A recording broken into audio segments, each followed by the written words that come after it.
I would like to acknowledge the enormous help given to me in creating this book, for their memories, their patience, and their guidance.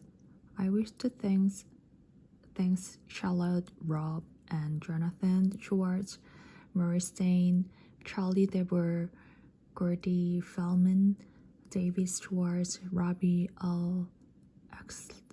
Axelrod, and the multitude of Morris friends and colleagues. Also special thanks to Bill Thomas, my editor, for handling this project with just the right touch. And as always, my appreciation to David Black, who often believes in me more than I do myself. Mostly, my thanks to Morrie for wanting to do this last thesis together. Have you ever had a teacher like this?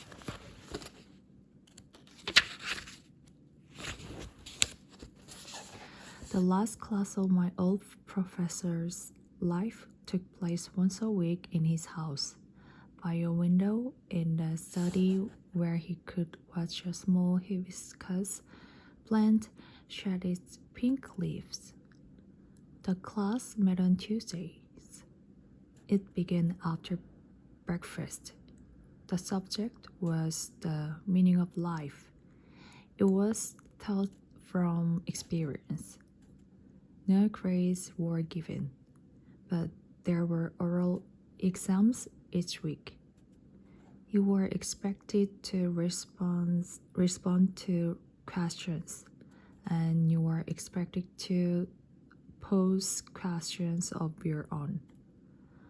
You were also required to perform physical tasks now and then, such as lifting the professor's hat to a comfortable spot on the pillow or placing his glasses on the bridge of his nose.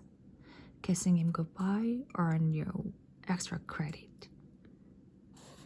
No book were required, yet many topics were covered, including love, work, community, family, aging, forgiveness, and finally death. The last lecture was brief, only a few words. A funeral was held in lieu of graduation, although no final exam was given. You were expected to produce one long paper on what was learned. That paper is presented here. The last class of my old professor's life had only one student. I was a student.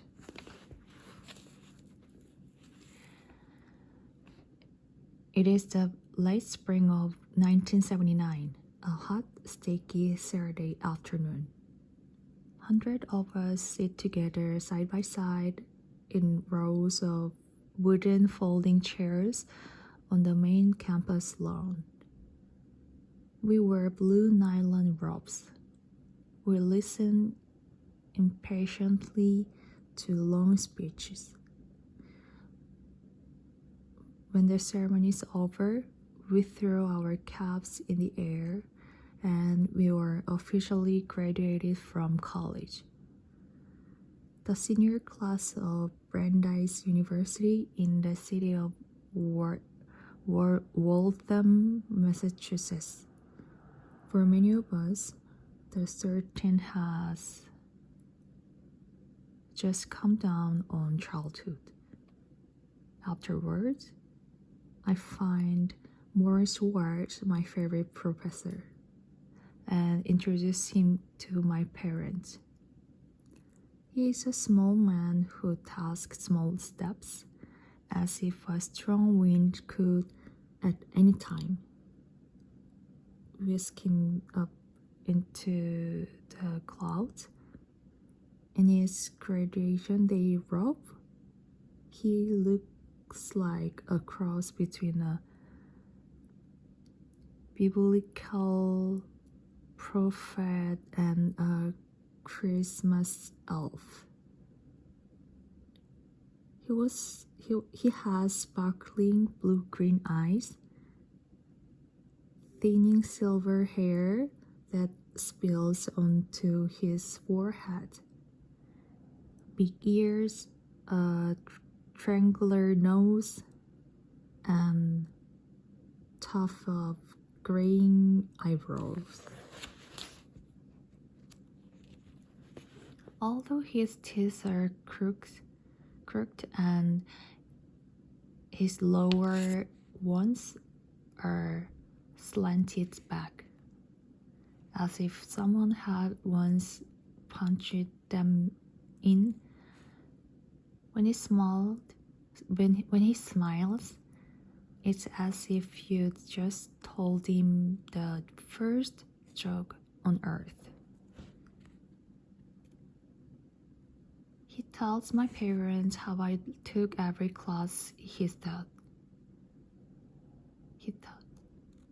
He tells them, "You have a special boy here." Embarrassed, I look at my feet. Before we leave, I hand my professor a tan briefcase with his initials on the front. I bought this the day before at a shopping mall. I didn't want to forgive him. Maybe I didn't want him to forgive me.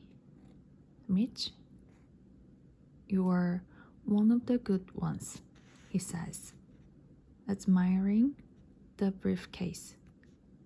Then he hugs me. I feel his thin arms around my back. I'm taller than he is, and when you hold me, I feel awkward, older, as if I were the parent and he were the child. He asks if I will stay in touch, and without hesitation, I said, "Of course." When he steps back, I see that he's crying.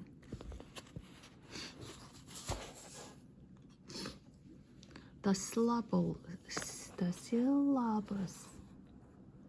His death sentence came in the summer of 1994. Looking back, Morrie knew something bad was coming long before that. He knew it the day he gave up dancing. He had always been a dancer, my old professor. The music didn't matter. Rock and roll, big band, the blues. He loved them all. He would close his eyes and, with a blissful smile, begin to move to his own sense of rhythm. It wasn't always pretty, but then he didn't worry about a partner.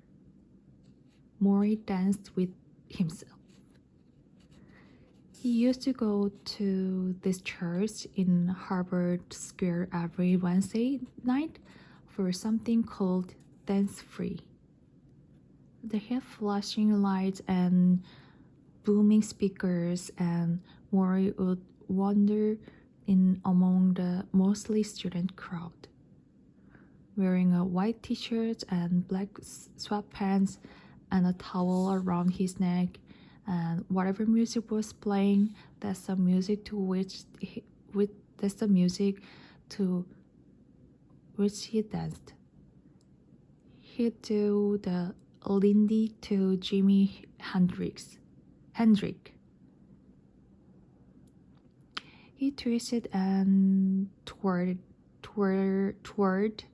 and he waves his arm like a conductor on amphetamines until sweat was dripping down the middle of his back. No one there knew he was prominent doctor of sociology, with years of experience.